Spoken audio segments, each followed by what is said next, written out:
Nintendo Switch 2 quick updates. So today we're gonna talk about a lot of Switch news. By first stressing on the 20.0 updates and all of its contents, the Scalper prices increase, Nintendo's lawsuit against Genki, and more, including non-Nintendo Switch news such as Borderlands, GTA 6, and the Xbox prices situation, which rumors the cahoots of the three competitor companies. So how about we start things off with, they finally released virtual game cards and GameShare. But Reddit is not happy, cause to release that update, they removed the already existing game sharing mechanic on Switch 1 by exploiting the re-downloading mechanic of the system to play the same game on two Switches at the same time. And apparently there was an FAQ about that game sharing feature that only a few Nintendo fans knew about, but it completely disappeared after the 20.0 update. Now that still doesn't confirm that you can't re-download the DLCs since they aren't full games but just an additional content, but it is still something to be scared of. They probably removed that feature to promote their virtual game card usage, which I still think is kind of a scam. Like, what was I getting excited for? So instead of playing the same game on two systems, you can only transfer from system to another. I mean, I guess I get it since it's just a way of exploiting the system to game share, but I still hate the fact that they removed it, especially given the fact that I never even heard about it till now. To remove a feature that I never even attempted to try out is just infuriating. You mean you can game share on Switch 1 this entire time and I didn't even know about it? Oh, well, that's okay. At least I can game share on my Switch 1.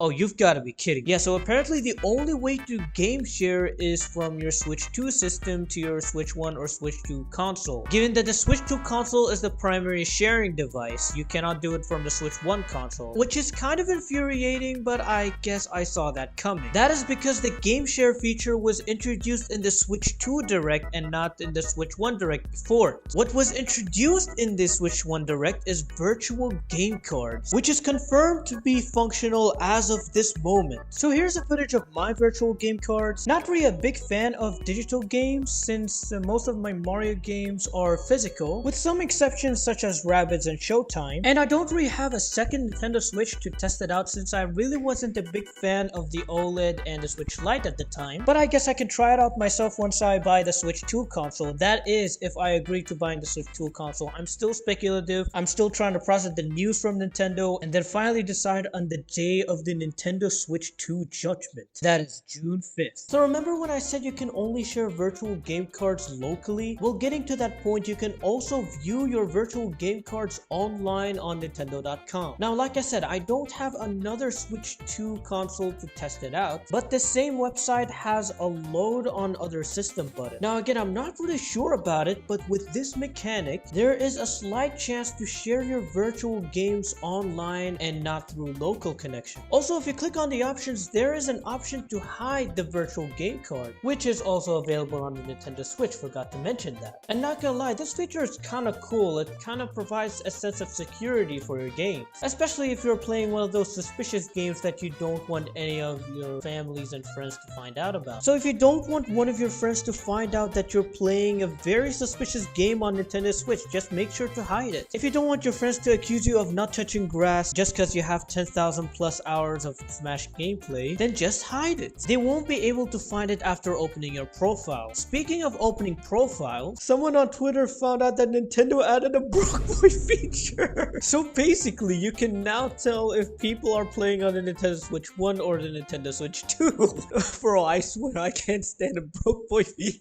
Meaning that now you can make fun of other people for not owning a Switch 2. Bro, I swear to God, I'm not laughing at you guys. I'm just laughing at the concept. Like, imagine someone just going to your profile and just laughing at you for not playing Smash on Switch 2. So also, speaking of profiles, someone found out that they changed the icons of the profile picture. And by icons, I mean the Nintendo character icons that represent our profile picture on the Nintendo Switch, which kind of represents the revolution of Mario's redesign. I'll just cover that in another video. And so far, the most noticeable of all of them is DK. The DK from the Mario movie was absolute banger compared to the original classic, which is why it was kind of expected for Nintendo to redesign that character both in Mario Kart World and DK Bannanza. I would really love to talk about Mario's redesign, but that's for another future video. And moving on, Mario characters aren't the only redesign they made on the Switch, because as you can see, not only is the icon of the eShop changed from yellow to red, but they also changed everything yellow in the Nintendo eShop to all red. And I'm not complaining, the redesign is absolute peak in my opinion, because thing is, it just feels right. I remember when I used to download games such as Deltarune on a yellow screen, which didn't really feel all Nintendo to me because of all the yellow, but with the red color I can finally feel at home pre-ordering the Deltarune for chapters 3 and 4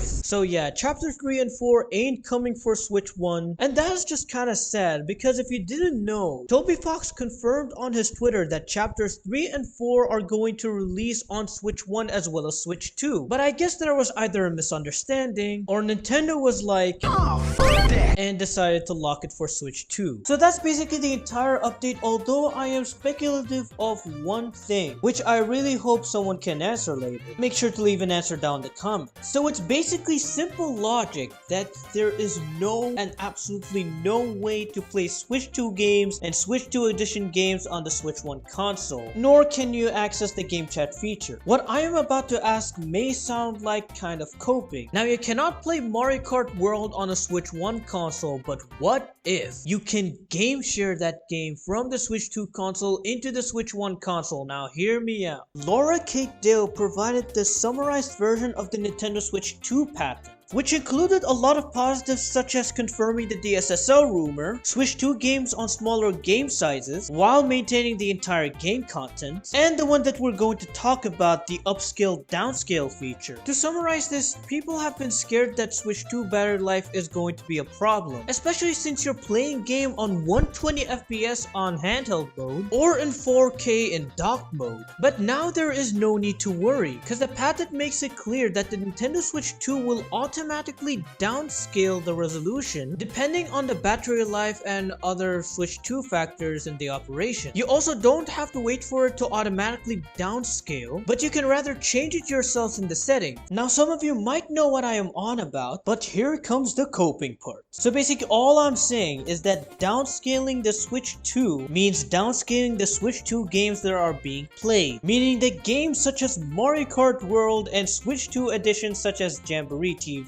can be played at both 4K and 180p on dock mode, 1080p and 540p on handheld mode. All I'm saying here is that if you can play the downscaled version of those games on a Switch 2 console nonetheless, then what is going to stop you from game sharing those same games into Switch 1 console? Like I said, Switch 2 games aren't playable on Switch 1, but what if they can be game shared? Max Copium here, but Nintendo still hasn't said anything. There is a chance. Please believe me. I mean, come on, bro. I really want to play Mario Kart World on Switch 1, please. Now, before I continue with the video, I just want to make something clear that may have confused some viewers in the last video. So when I was talking about DLCs back in the last videos, I was talking specifically about Zelda Breath of the Wild and Tears of the Kingdom, the Switch 2 edition specifically, because everybody's complaining that it's $90 now. All I'm trying to say is that people who bought the DLC on the Switch 1 version can still transfer that data into the Switch 2 version after they buy the Switch 2, of course, and they don't even have to buy the entire Switch 2 version of the cartridge, as long as they have the original Nintendo Switch game and they find it inevitable that they have to pay Nintendo Switch Online for features such as classic games, online play, and game chat. Then at this point you're playing the Switch 2 version of the game with the DLC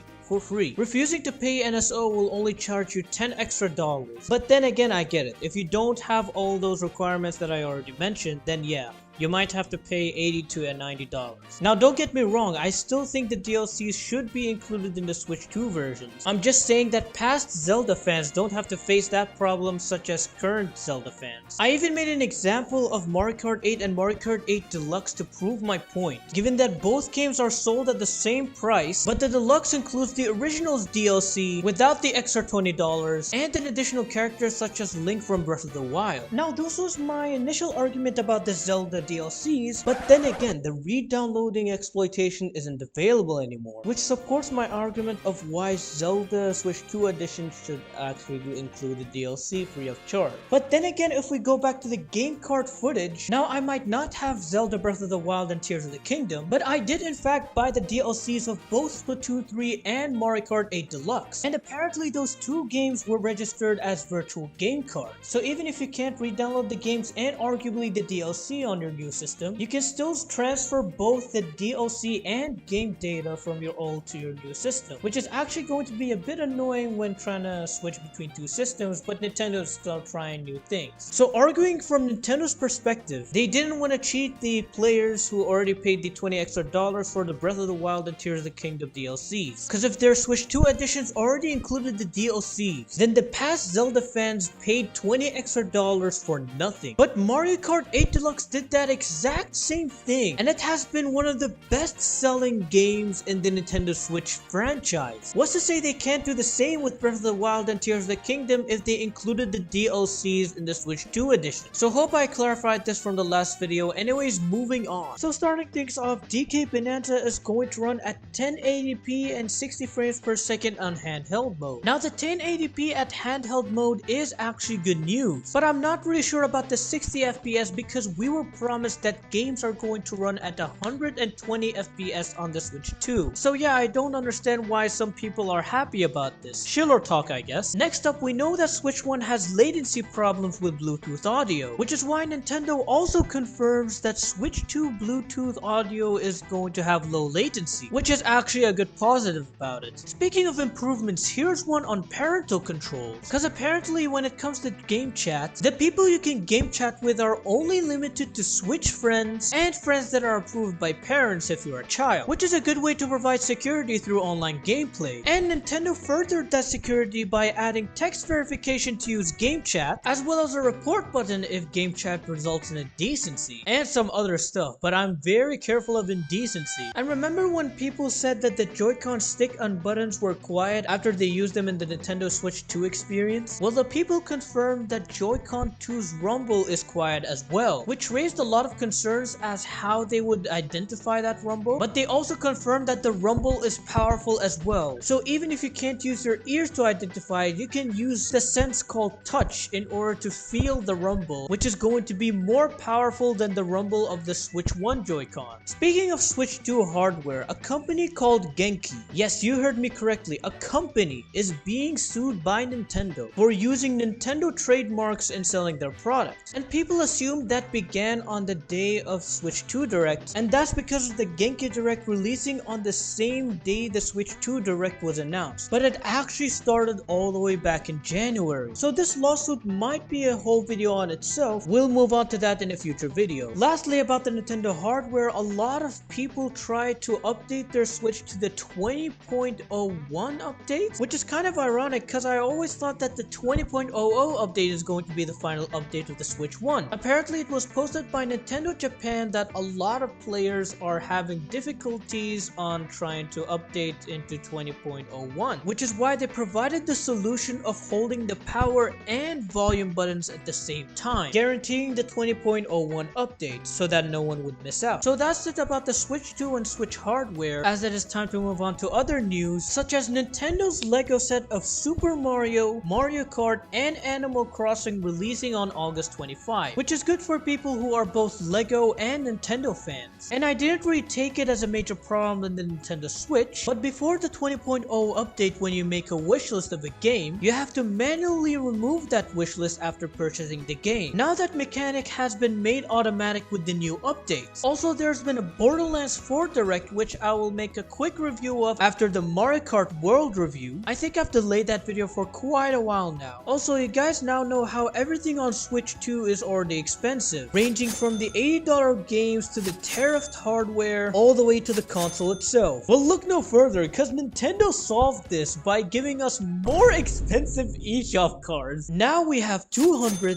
$250, $300, $400, and $500 gift shop e-cards. Okay, I think I said that wrong. eShop gift cards. Let me just say it one more time. Oh my god. Yeah, so basically nothing is changing with the prices. Nah, man. And Nintendo fans can actually live with that. In fact, not only only is the demand for Switch 2 consoles higher than the supply that they sold out in an hour, but compared to the general public, the pre-orders in Japan are even worse. It's been confirmed that Japan's Nintendo pre-orders are a bloodbath compared to the general public. So much that stores had to be selective of their Nintendo customers, discriminating buyers with their store history purchases. If you don't have history buying from that store, you're out. Sayonara. And not gonna lie, the general fan base is kind of at fault, among other factors to blame, of course. But speaking about the general Nintendo gaming community, they have been sending a lot of signals to Nintendo, making them think that Switch 2 isn't going to have a lot of buyers. And then guess what? It did. So I don't know why haters are acting like this is bad news, just coping their hate on Nintendo. But that doesn't only prove that Nintendo Switch 2 is a desirable console, but it also proves that people do understand the pricings at some point. Like I said before, I'm gonna cover pricings in another video. Moving on, I can't believe that scalpers are getting away with selling the Switch 2 pre-orders for over $1,700, meaning that there exists idiot fanboys that paid $7,000 to $1,000 initially for the Switch 2 pre-orders and basically got scammed. And now they're selling it for even much more. You can actually tell why the Switch 2 got sold out immediately in the first hour of the first wave. And just trying to confirm to those idiot fanboys that the Switch 2 is still going to be sold in multiple bulks. Do not pay scalpers to scam you, please. Moving on, we're gonna talk about Switch 2 related news, starting off with Xbox charging $80 for games now and increasing the prices of their current consoles, which many people argue that it's Nintendo's fault for opening that door for them. And I myself do kind of agree at some point, but I'm going to discuss further on that in the prices video. And that is actually very sad with Xbox, since it was heading a very good direction with Oblivion Remaster, which is $50 and on Xbox Game Pass. And that started the celebration of Xbox game being cheaper, which didn't really last long. And people are claiming that PS5 is joining on the action. I am telling you, Herman and Nishino, Phil Spencer, Doug Bowser, they are in cahoots. And because of that, Nintendo fanboys are claiming that the Nintendo Switch 2 is going to sell better than the Xbox and PS5 consoles. Now, I am not really sure about the PS5 games, but just to clarify that unlike Xbox, the only PS5 console with a huge increase in price is the PS5 Pro, while the other PS5 consoles are still affordable between $400 and $500. So there's a chance that the rumors that PS5 might be in cahoots is fake. Only time will tell. And this is why people have basically been glazing Oblivion Remaster, especially myself. I don't care if haters complain that it's more of a remake than a remaster. It still represents the end of a generation where games are going to cost between $60 and $50. So including the Switch 1 and the Steam games that I currently have, apologies that I don't own PS and Xbox products, I am going to cherish and enjoy those games for everything that it's worth. Cause let's face it, entering the new era of expensive games is inevitable. There might still be a chance with Steam, but with what little information we have, this is the best course of action that we've got. Anyways, moving on to a news that is not related to Nintendo Switch at all, but it's even sad in the whole gaming community. The delay of GTA 6 to 2026. The $100 was bad news enough. And now we have to wait even longer for a game that we have awaited for our entire life. But now hear me out on the positive side. They basically did the same thing with delaying Red Dead Redemption 2. And after fixing all the bugs on that game, people loved it. The entire world. So I am just saying, unlike what Nintendo did with Mario Kart World, there is a chance that Rockstar Games might be able to justify the $100 price on GTA 6 after fixing all the bugs and refining the game. So negative side, Rockstar Games suck. Positive side, let's be patient. Of course, that is till all Gen Alpha dies before witnessing GTA 6 ever. So now without further ado,